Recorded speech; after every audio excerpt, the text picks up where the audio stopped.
Hey guys, ये जो हमारा वीडियो होने वाला है वो होने वाला है क्लास 9 गंगा टेक्स्ट बुक के सेकंड चैप्टर क्या लिखूं के एमसीक्यू क्वेश्चंस और आंसर्स पर। और इन एमसीक्यू क्वेश्चन और आंसर्स के थ्रू हम पूरे चैप्टर को कवर करने वाले हैं, जो कि एग्जाम पर्सपेक्टिव से काफ़ी इम्पॉर्टेंट होने वाला है, क्योंकि इसी एमसीक्यू क्वेश्चंस और आंसर्स से एग्जाम में डायरेक्टली या फिर इनडायरेक्टली क्वेश्चन पूछे जा सकते हैं। तो वीडियो को अंत तक जरूर देखिए। चलिए स्टार्ट करते हैं। फर्स्ट क्वेश्चन है, एजी गार्डनर के अनुसार लेखन का वास्तविक आधार क्या है? ऑप्शन ए, लेखक के मन के भाव, विषय का गहन अध्ययन, भाषा की कठिनता या रूपरेखा की स्पष्टता। तो इसका सही आंसर क्या है? इसका सही आंसर है ऑप्शन नंबर ए। गार्डनर का मानना है कि किसी भी रचना की असली ताकत उसका विषय नहीं बल्कि लेखक की भावनाएं होती हैं। विषय तो केवल एक माध्यम होता है, लेकिन यदि लेखक के भीतर सच्चे विचार और अनुभूतियां हैं तो वह किसी भी विषय पर प्रभावशाली लेख लिख सकता है। तो अब चलते हैं सेकंड क्वेश्चन पर। लेखक को विशेष परिश्रम क्यों करना पड़ा? क्योंकि उन्हें प्रतियोगिता में भाग लेना था, उन्हें 2 आदर्श निबंध लिखने थे, उन्हें पुस्तक लिखनी थी या उन्हें भाषण देना था। तो इसका सही आंसर है ऑप्शन नंबर बी। लेखक पर एक साथ 2 जिम्मेदारियां आ गई थी। नमिता और अमिता दोनों ने अलग अलग विषयों पर आदर्श निबंध लिखने का आग्रह किया था। कम समय में दोनों विषयों को समझकर लिखना आसान नहीं था, इसलिए लेखक को अतिरिक्त मेहनत करनी पड़ी। थर्ड क्वेश्चन को देखते हैं। लेखक के अनुसार सामग्री एकत्र करने में सबसे बड़ी बाधा क्या थी? ऑप्शन है, विषय कठिन था, रुचि का अभाव था, समय और संदर्भ पुस्तकों का अभाव था या फिर भाषा का ज्ञान कम था। सही आंसर है इसका ऑप्शन नंबर सी। लेखक के सामने सबसे बड़ी समस्या यह थी कि उनके पास न तो पर्याप्त समय था और न ही ऐसी पुस्तकें जिनसे विषय की जानकारी जुटाई जा सके। इसलिए उन्हें अपनी स्मृति और पहले से अर्जित ज्ञान के आधार पर ही निबंध को तैयार करना पड़ा। अब फोर्थ क्वेश्चन देख लेते हैं। लेखक रूपरेखा बनाने में असमर्थ क्यों अनुभव करते हैं? ऑप्शन है, उन्हें विषय पसंद नहीं था, उन्हें लिखना नहीं आता था, उन्होंने पहले कभी निबंध लिखा ही नहीं था या फिर निबंध लिखने से पहले उसका सार निर्धारित करना कठिन लगता था। तो सही आंसर है इसका ऑप्शन नंबर डी। लेखक का विचार है कि जब तक पूरा निबंध तैयार न हो जाए तब तक उसका सार या रूपरेखा तय करना स्वाभाविक नहीं लगता है। पहले से पूरी योजना बना लेना उनके लिए कठिन था, क्योंकि विचार लिखते समय विकसित होते हैं। अब फिफ्थ क्वेश्चन को देख लेते हैं। लेखक ने बाण भट्ट का उल्लेख किस उद्देश्य से किया है? ऑप्शन ए, लंबे और विद्वता वाक्यों पर व्यंग करने के लिए, हास्य लेखन की प्रशंसा करने के लिए, समाज सुधार का उदाहरण देने के लिए या फिर सरल भाषा का समर्थन करने के लिए। तो सही आंसर है इसका ऑप्शन ए। यहाँ लेखक हल्के हास्य के साथ उन लेखकों पर भी टिप्पणी करते हैं जो विद्वान दिखने के लिए बहुत लंबे और कठिन वाक्य लिखते हैं। बाण भट्ट का उदाहरण इसी व्यंग को प्रभावशाली बनाने के लिए दिया गया है। अब नेक्स्ट क्वेश्चन है, मॉन्टेन की निबंध शैली की मुख्य विशेषता क्या है? ऑप्शन है, अलंकारों का अधिक प्रयोग, लेखक के अनुभवों की सहज अभिव्यक्ति, कठिन भाषा या फिर पौराणिक कथाओं का समावेश। तो इसका सही आंसर है ऑप्शन बी। मॉन्टेन ने अपने निबंधों में वही बातें लिखी जिन्हें उन्होंने स्वयं देखा, महसूस किया और जिया। उनकी शैली की सबसे बड़ी विशेषता यही थी कि उसमें कृत्रिमता नहीं बल्कि सच्चे अनुभव और स्वाभाविक अभिव्यक्ति दिखाई देती है। चलिए अब हम आते हैं 7th क्वेश्चन पे। अमीर खुसरो के प्रसंग में लेखक ने कौन सी शिक्षा ग्रहण की? ऑप्शन ए, कठिन कविताएं लिखनी चाहिए, ढोल पर कविता लिखना आसान है, एक ही रचना में अनेक विषयों का समावेश किया जा सकता है या फिर केवल 2 ही श्रेष्ठ होते हैं।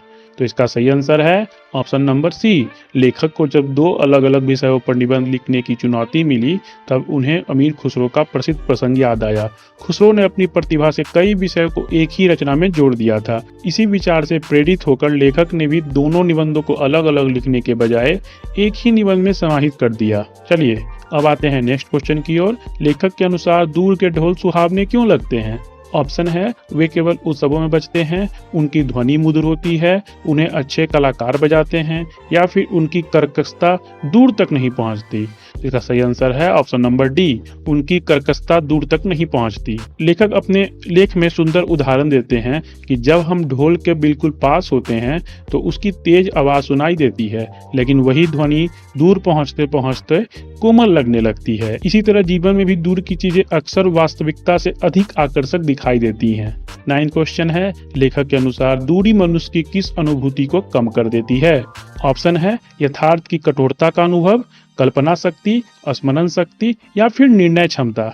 इसका सही आंसर है ऑप्शन नंबर ए, यथार्थ की कठोरता का अनुभव। जब कोई व्यक्ति किसी परिस्थिति से दूर होता है तो उसे उसकी कठिनाइयां पूरी तरह महसूस नहीं होती, वह केवल उसका सुखद पक्ष देखता है और वास्तविक संघर्ष उसकी नजर से छिप जाते हैं।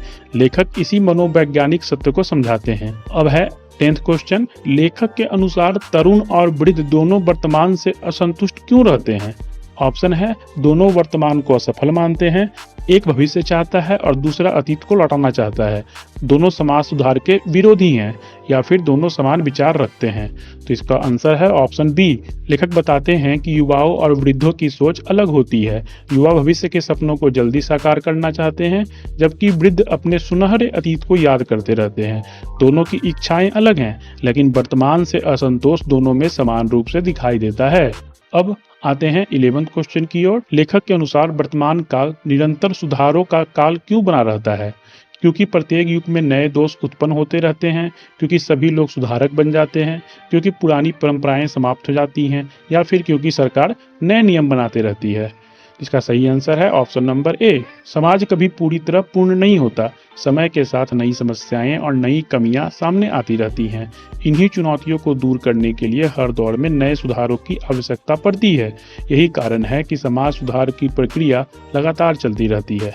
अब है 12th क्वेश्चन, निम्नलिखित में से किसका उल्लेख लेखक ने समाज सुधारक के रूप में नहीं किया है? कबीर, महात्मा गांधी, तुलसीदास या फिर राजा राम मोहन राय। निबंध में लेखक ने अनेक ऐसी महान व्यक्तियों का उल्लेख किया है जिन्होंने समाज में परिवर्तन लाने का प्रयास किया, जैसे बुद्ध, कबीर, नानक, राजा राम मोहन रॉय, स्वामी दयानंद और महात्मा गांधी।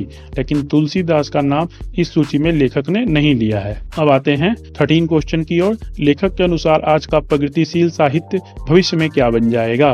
तो ऑप्शन है, अतीत का स्मारक, समाज सुधार का अंत, इतिहास से विलुप्त साहित्य या केवल युवाओं का साहित्य। इसका सही आंसर है अतीत का स्मारक, ऑप्शन नंबर ए। लेखक समय के परिवर्तन की ओर ध्यान दिलाते हैं। जो साहित्य आज नया, आधुनिक और भविष्य का मार्गदर्शक माना जा रहा है, वही आने वाले वर्षों में इतिहास का हिस्सा बन जाएगा। फिर अगली पीढ़ी नए विचार लेकर आएगी और यही परिवर्तन का चक्र हमेशा चलता रहेगा। अब आते हैं नेक्स्ट क्वेश्चन पर। लेखक अंततः दोनों निबंध विषयों की समस्या का समाधान कैसे करते हैं? वे दोनों विषय छोड़ देते हैं, केवल समाज सुधार पर लिखते हैं, दोनों विषयों को एक ही निबंध में जोड़ देते हैं, या फिर दोनों छात्राओं से समय बढ़ाने को कहते हैं? तो इसका सही आंसर है ऑप्शन नंबर सी। शुरुआत में लेखक दोनों विषयों को अलग अलग लिखने को लेकर चिंतित थे, लेकिन अमीर खुसरो का उदाहरण याद आने के बाद उन्हें एक नया विचार मिला। उन्होंने चतुराई से दोनों विषयों को एक ही निबंध में इस प्रकार जोड़ा कि दोनों का उद्देश्य भी पूरा हो गया और निबंध भी प्रभावशाली बन गया। ये थे हमारे क्या लिखूं चैप्टर के MCQ क्वेश्चंस और आंसर्स। अगर यह वीडियो आपको अच्छा लगा हो तो इस वीडियो को लाइक कीजिए और चैनल को सब्सक्राइब जरूर कर दें।